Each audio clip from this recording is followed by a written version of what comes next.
the lab. Got that cipher. Yo, I pull it out and bust clips of verbal ammunition. I'm terminal, I got to rip the microphone condition. There's nothing you can do or say that's ever gonna stop it. So drop it, but this disease is no antibiotic. I'm viral, that means I'm flowing slowly through your system. Got you looking for religion like you're reading catechism. And the mic's my instrument for injecting this philosophy. I'm in the lab with formulas created theologically. The weapons of mass destruction be the topic of my discussion. The bass drum. That house that I never laid eyes on was the exact place, the exact setting of my dream. It's all about the love. No, it's all about the one who came to earth from up above. So I'ma keep it real, tell the world about what he does until the world's infected with it covered in his. Today I'm here to talk about a very unusual project that Dan and I have been really burning to do for about 2 years. It has an unusual story behind it, and it's an unusual type of short film.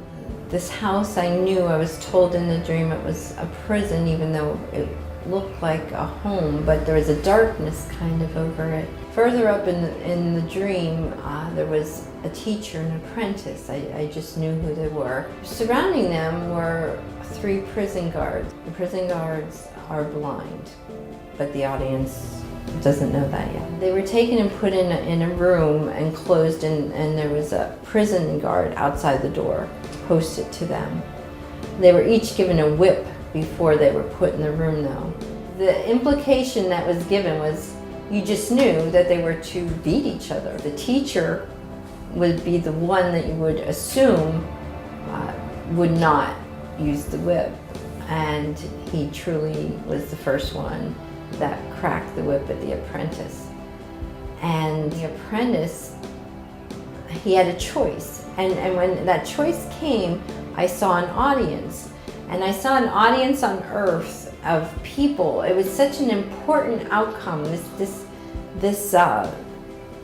event in this room had such an impact on a generation, on society, on culture. I saw people just watching, a lot of youth too, watching the outcome of this scenario. What happened at this point above, it opens and there's an open heaven, and there's an audience of heaven that it's looking down into this arena, I would call it. It really became an arena. And as the camera, focuses on this apprentice, his reaction was, I'm not going to do this. And when he got to that place, he dropped the whip. When he dropped the whip, something broke. He suddenly could see that he wasn't really a prisoner. He was a free man. He was free. And his choice to love and not retaliate and forgiveness and it broke something, not only for him but for a generation watching, for the heavens, for something to happen. When he realizes that, the camera zooms in on the teacher, and when it zooms in on the teacher, it goes in for a tight focus on the teacher's face. And I'm looking at a face, and all of a sudden this mask falls off, and I'm like, he was wearing a mask. I didn't know it, couldn't tell. And when he did, it was almost like a spell was broke, and this mask fell off and it's shattered. The apprentice at that point turned and walked out the door past the guards. It was like he knew they were blind. He walked past them and he walked into his freedom, just walked away. I was then placed on the 2nd floor of this building, this home, and I could see a wagon. And all of a sudden the wagon started pulling out, and there was the teacher, and he looked up at me and he waved as he was leaving. He thought he escaped. He still believed he was a prisoner. He still was kind of held captive, but released to a form. I happened to go with my husband. He had a shoot somewhere here in Pennsylvania away from our hometown, and I went along with him. I wasn't involved in the shoot that day, and I saw that there were these kids raising money.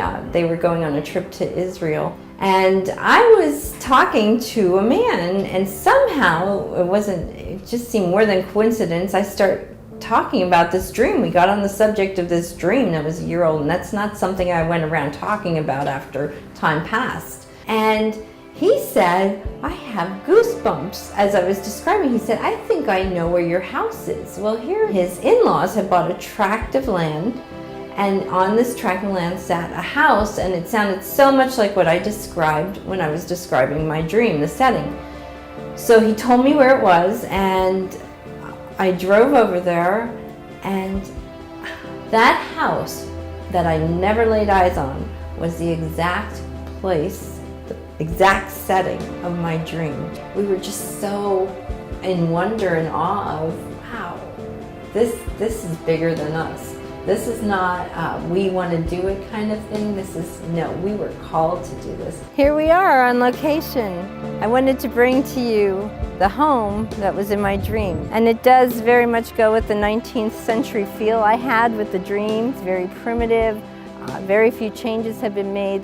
So this house was, I feel like, designed for this dream. Right now our goal is at $17,500 for what we feel we definitely need to accomplish, and we produce, we direct, so we definitely have a good grip on cost. As far as promoting the film, Dan and I have done the film festival circuit. Dan has won many awards throughout Washington Pier, Philadelphia, New York. For our investors, our top investors, we would love to host them on set for the top investor. Because I dream, and it's second nature to me to be given this gift of dream. Also with this gift comes interpretation at times. I would be open to dream interpretation for those who would want that. We're artists, and I wanted to do something with a glass mask, because that will be the title, and do some kind of plaque or something with that. And of course everybody would get a DVD, and that's what we plan on doing through you all. Thank you so much.